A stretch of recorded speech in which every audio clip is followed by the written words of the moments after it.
అర్జునుడు తెల్లబోయి కృష్ణారథం కాలిపోయిందేమన్నాడు. ఇప్పుడు కాలిపోవడం ఏమిటి, ఎప్పుడో కాలిపోయింది.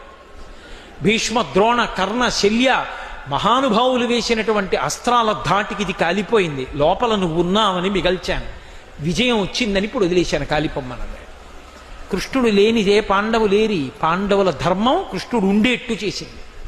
అందుకే తనకున్ భృత్యుడు వీని కాచుట మహాధర్మంబు ఒమ్మంచు అర్జున సారథ్యము పూని పగ్గముల చేజోగంబునం తాటుచున్ మునికోలన్ వడబూని ఘోటకములన్ మోదించి తాడించుచున్.